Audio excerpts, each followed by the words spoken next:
आता वयात महत्त्वाच्या टॉप 9 बोरखेडा हत्या प्रकरणातील आरोपी महेंद्र बोर्णेला दुहेरी फाशीची शिक्षा। आरोपीकडून अल्पवयीन मुलीवर अत्याचार करत मुलीच्या 4 अल्पवयीन भावंडांची निर्घृण हत्या। या प्रकरणात विशेष सरकारी वकील म्हणून उज्ज्वल निकम यांच्याकडून युक्तिवाद।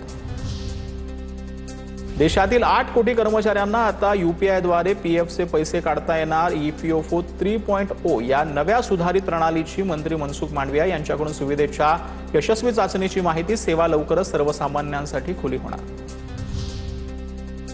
गारगाई धरण प्रकल्पाचं काम ऑक्टोबरमध्ये सुरू होणार। प्रकल्पासाठी 657 हेक्टर जमीन संपादित। केंद्र आणि राज्याच्या आवश्यक परवानग्या जुलैपर्यंत मिळण्याची अपेक्षा। तर बाधित 4 गावांचं पुनर्वसन वाडा तालुक्यात होणार। आषाढी वारीसाठी लाखो भाविकांचं स्वागत करण्यास पंढरपूर रेल्वे स्थानक सज्ज। अमृत भारत स्टेशन योजनेअंतर्गत सुमारे 40 कोटी रुपयांचा निधी खर्चून स्थानकाचा कायापालट। आधुनिक सुविधा आणि प्रशस्त प्रवेशद्वार आणि प्रवाशांसाठी विविध सोयींमुळे स्थानकाला नवं रूप। परभणीच्या अन्न आणि औषध प्रशासनाकडून विविध ठिकाणी छापे। एफडीए कडून 2 ठिकाणी छापे टाकत 3,47,000चा टोस्ट आणि तेलाचा साठा जप्त केलेल्या पदार्थांचे नमुने प्रयोगशाळेत पाठवल्याची माहिती। नायगावच्या बीडीडी-चाळ पुनर्विकास प्रकल्पातील आणखी 537 रहिवाशांना हक्काच्या घराचा ताबा। वर्षानुवर्ष अत्यंत चिंचोळ्या जागेत राहणाऱ्या प्रत्येक कुटुंबाला आता 500 चौरस फुटाचं प्रशस्त असं 2 BHK घर पूर्णपणे मोफत मिळणार। मीरा भाईंदरमध्ये वारंवार होणाऱ्या पाणी कपातीवरून काँग्रेस आक्रमक। काँग्रेसचे महापालिकेत मटका फोड आंदोलन। शहराला नियमित पुरेसा पाणी पुरवठा करण्याची काँग्रेसची मागणी। तर सांगलीच्या खानापूर तालुक्यातल्या गारडी येथे अभिनेता जॅकी श्रॉफच्या हस्ते वृक्षारोपण करण्यात आलं। शिवसेने शिंदे पक्षाचे आमदार सुहास बाबर यांच्या माध्यमातून ट्री आर्मी उपक्रम सुरू। वृक्षारोपण सोहळ्यासाठी जॅकी श्रॉफ बैलगाडीतून कार्यक्रमाच्या ठिकाणी पोहोचले। सावंतवाडी नगरपालिकेच्या स्वच्छतेसाठी आता नवा उपक्रम। क्रश बॉटल मशीनमध्ये प्लास्टिक बॉटल टाकणाऱ्या एक चॉकलेट गिफ्ट मिळणार। शहरात 2 बॉटल क्रश मशीन बसवल्या आहेत। शहरात ठिकठिकाणी 5 रुपयांच्या कॉईनवर कापडी पिशवी देणारी वेंडिंग मशीनही बसवणार आहे। 20 ते 25 लाख खर्चून कुठेही प्लास्टिक न फेकणारे शहर या ओळख निर्माण करण्याचा नगरपालिकेचा प्रयत्न आहे। आता पाहूयात पावसासंदर्भातल्या टॉप 9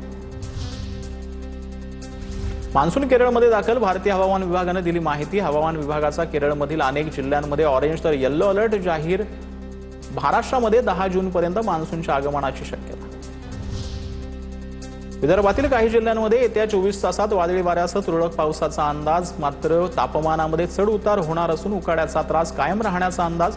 बुधवारी ब्रह्मपुरीमध्ये राज्यातील सर्वाधिक 44 अंश सेल्सिअस तापमानाची नोंद। लातूर जिल्ह्यातल्या उदगीर भागामध्ये मान्सून पूर्व पाऊस। अचानक आलेल्या पावसाने शेतकऱ्यांची तारांबळ। गेल्या 3 दिवसांपासून सायंकाळी दररोज पावसाची हजेरी।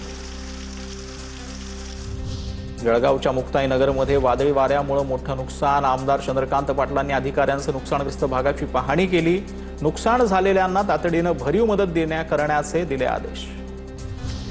सोलापूरमधील करमाळा तालुक्यामध्ये वादळी वाऱ्यांचा तडाखा। करंजेत महावितरणचे 5 विजेचे खांब कोसळले। सुदैवाने घटनेमध्ये कोणतीही जीवितहानी झाली नसल्याने मोठा अनर्थ टळला। ठाण्याच्या शहापूर तालुक्यातील कसारा गावामध्ये तीव्र पाणी टंचाई। 40,000 लोकसंख्या असलेल्या ग्रामपंचायतीमध्ये पाणी पुरवठा करणारा बंधारा कोरडा। मोखवणे कसारा ग्रामपंचायतीमध्ये पहिल्यांदाच पाणी पुरवठा बंद झाल्याने महिलांची पाण्यासाठी भटकंती। मासलगाव धरणामध्ये केवळ 22% पाणीसाठा शिल्लक। धरणातून 2 मोठ्या शहरासह अनेक गाव वाड्या आणि वस्त्यांना पाणी पुरवठा। गेल्या 1 महिन्यामध्ये मोठ्या प्रमाणात धरणाची पाणी पातळी खालावल्याने ग्रामस्थांच्या चिंतेत वाढ। जळगावच्या शेळगाव बॅरेजमध्ये गेल्या पावसाळ्यामध्ये मुळे 70% जलसाठा। तापी, मोर आणि वाघूर नद्यांमध्ये मुबलक पाणी। यामुळे परिसरातील भूजल पातळी कायम असून उन्हाळ्यातही नद्यांचं सौंदर्य खुललेलं आहे। आगामी पावसाळ्यामध्ये 100% जलसाठा करण्याचे प्रशासनाने नियोजन केले।